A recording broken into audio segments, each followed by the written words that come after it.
Welcome back to my channel. It's me, Spectrum Media, and it's that time of week again. UFC Fight Night, Cannonier versus Rodrigues.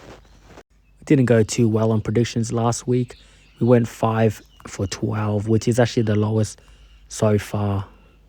We are currently 30 for 47 for the year, which is a 64% correct pick rate, which is pretty good. Without further ado, let's get into it. Coming in first, we have a women's bantamweight belt. Julia Avila, 9-3 versus Jacqueline Cavalcanti, 8-1. Julia, she's been fighting for the longest time. Her last fight was a loss against Misha Tate. And Cavalcanti's last win, she's undefeated in the UFC. She's 2-0. She beat Jocelyn Nunes, and I forget her last opponent, but she won both her fights by decision. By the looks of it, I'm going to have to go for Cavalcanti by decision. Okay, next we have a heavyweight bout.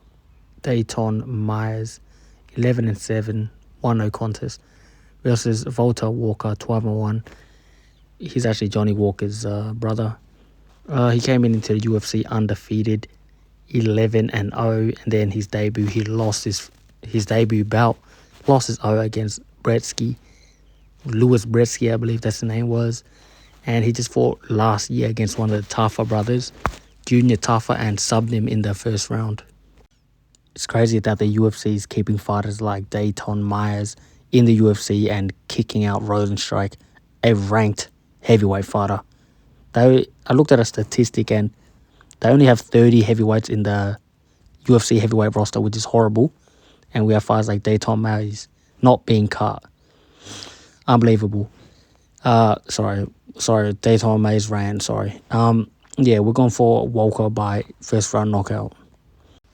Coming in next, we have a bantamweight belt, Vince Morales, 16-8 versus Elijah Smith, 7-1. Currently riding a 5-fight win streak, Smith. From what I've seen, Vince Morales just isn't UFC caliber. And Elijah Smith making his UFC debut on a current 5-fight win streak. He seems to be knocking everyone out. We're going to have to go with the young 22-year-old fighter, Elijah Smith, by knockout. In the second round, if you want to be more specific. Coming in next, we have a welterweight bout, Gabriel Bonfim, 16-1 versus Kaylin Williams. Gabriel Bonfim was actually scheduled to fight Rinat Fakhridenov, however you pronounce the name, but he pulled out, so he's fighting Chaos Williams. Williams is actually a considerable size underdog here. I reckon he can actually get this done. I reckon he can knock out Bonfim in the second round. So we're taking we're taking Williams by second round knockout again.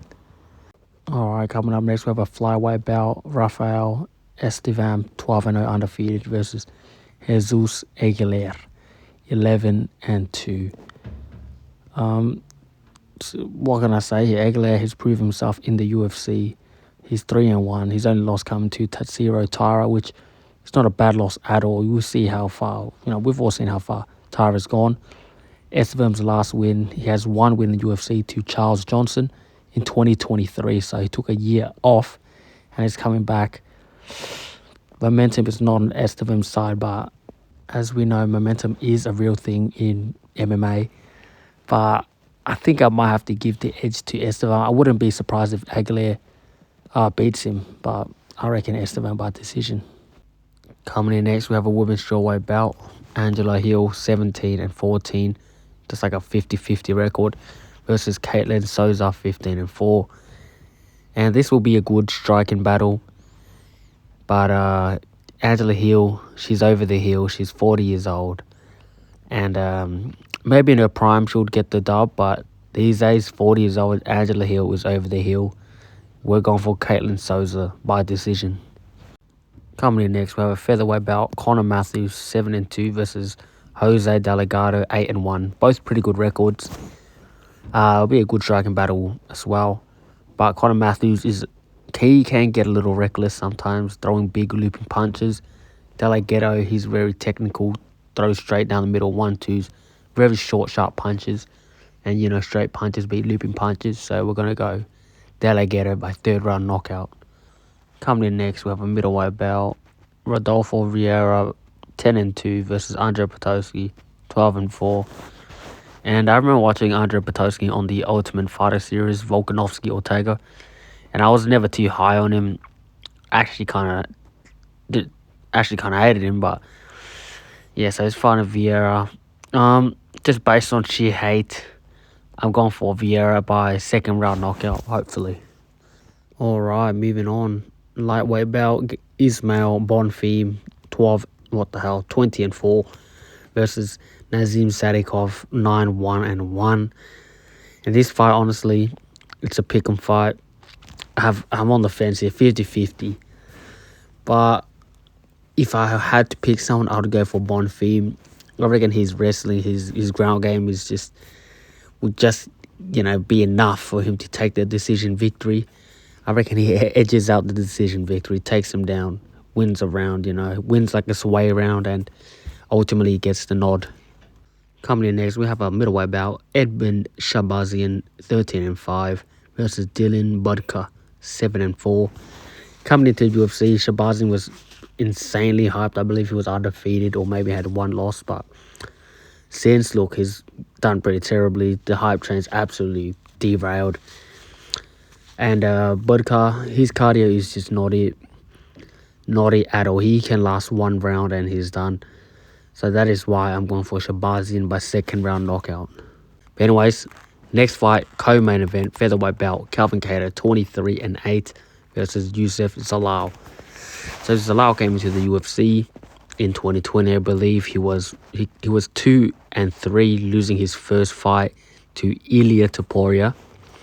Since then, I think he lost to Woodson and someone else, I can't remember. But since then, he's been on a tear, undefeated since then, winning all his fights. He's on a huge wave right now, huge momentum going for Zalal. Kattar, not really. I believe he's on a 3-fight losing streak. But I think people really overrate Zalal and underrate Kattar. I do believe Kattar will actually get this done. I reckon Kattar takes him out. No, I reckon it goes to the decision. I don't know. Kattar can land some good shots, but you never know what Kattar's going to show up that night. So ultimately, I'll take Kattar by decision. Finally, the main event, the two men in the left and right hand side of the video. Middleweight bout: Jared Cannonier 17-8 versus Gregory Rodrigues 16-5. Gregory 32's entering his prime. Cannonier seems like he's exiting his prime. We never know. This would be a pretty good fight. It depends what version of Cannonier shows up. I believe the one that fought Imanov a year ago could possibly beat this Rodrigues. But the question really comes down to how washed is Jared Cannonier.